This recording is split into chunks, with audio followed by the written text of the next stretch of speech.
Oi pessoal, tudo bem? Estamos de volta com nossos vídeos, né, aqui da parte de automação, né? Muita gente pedindo para a gente fazer alguns vídeos, né, mostrando aí o software Automation Studio. Nesse caso aqui é uma versão mais antiga dele, a versão 5.0, né, que a gente tem aqui a licença dele para uso, mas para a atividade que a gente vai fazer vai atender plenamente. Qual o detalhe? Aqui a gente tem uma situação envolvendo três ciclos muito comuns, né, na parte aqui da automação. Né? Aqui no caso a gente tem um circuito, né, um circuito hidráulico. Aqui a gente tem um esquema de ligação para CLP e aqui a gente tem uma lógica de programação para CLP. Então a gente vai dividir em dois vídeos. Primeiro a gente vai estudar aqui a lógica, né, envolvendo essa sequência, e depois a gente vai para a simulação, né, para verificar na prática ali o funcionamento do mesmo. O primeiro ponto, voltado aqui ao diagrama hidráulico, né? O que a gente deve observar aqui? Esse sistema ele é comutado, né, de forma eletrohidráulica, né? Ou seja, você não tem um acionamento ali direto na válvula visando o deslocamento do cilindro, né? Que tem um cilindro hidráulico de dupla ação e no caso essa ação ela vai ocorrer por meio da comutação desses elementos aqui, né, que no caso aqui são as duas solenoides, né? Então essas solenoides elas pilotam essa válvula direcional, né, quatro duas vias, e esse acionamento, né, ele vai passar justamente pelo quesito aí elétrico, né? Ou seja, você vai ter que fazer a alimentação elétrica dele. Só que acontece, esse sistema ele não está montado, né, para ser um acionamento elétrico direto, né? Quem vai dar a base de funcionamento dele vai ser exatamente o programa, né, realizado aqui que seria inserido aí no CLP. Então a gente tem como simular perfeitamente aí essa ação. Então aqui no circuito hidráulico, o que a gente tem? Indicações aqui do reservatório, né? Ou seja, do reservatório aqui saindo para a bomba hidráulica, né? A bomba hidráulica fazendo deslocamento do fluido, ele chegando aqui na válvula direcional. Observa que aqui tem a indicação do elemento de segurança, né?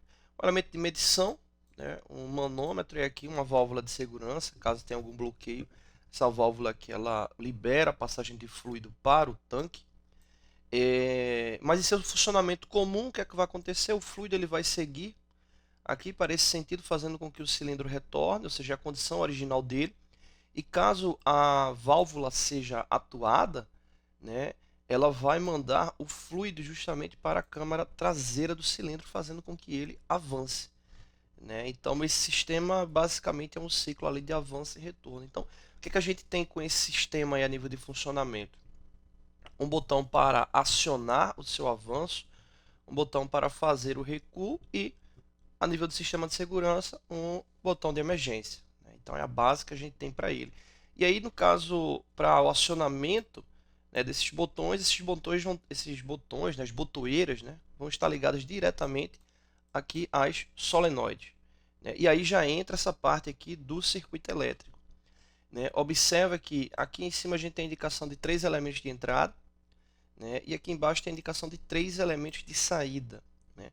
Esses três elementos de entrada representam, respectivamente, botoeira 1 para avanço do cilindro, botoeira 2 para recuo do cilindro e aqui uma botoeira de emergência, né? Uma botoeira de emergência para poder travar ali o sistema, né? Caso tenha alguma necessidade. Aqui de elemento de saída, né? Porque o que é interessante é observar o seguinte: o elemento de entrada, quando acionado, ele vai gerar um pulso, né, ali para o CLP, ou deixar de gerar o pulso, que aí vai estar muito ligado à lógica, né?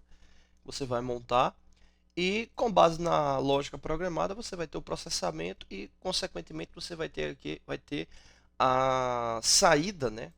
A indicação ali da saída, né? Ali, o fluxo de corrente para estar atuando ali os elementos montados como saída. Né? Então nesse caso aqui os elementos que vão estar atuando são exatamente aqui as duas solenoides, e nesse sistema a gente colocou também uma luz de emergência, né? Um sinaleiro de emergência que caso a botoeira de emergência seja acionada. E por último aqui entra a lógica, né, aqui do sistema aqui de funcionamento.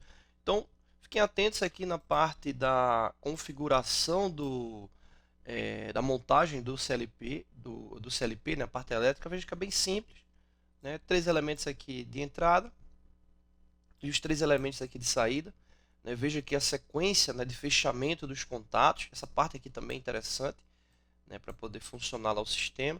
Aqui nesse caso o CLP indicando 8 elementos de entrada e também 8 elementos de saída. Então, para o vídeo não ficar muito extenso, no próximo vídeo a gente fala sobre a lógica aqui, ladder montada, voltada aqui a esse funcionamento, tá bom? Então é isso, valeu!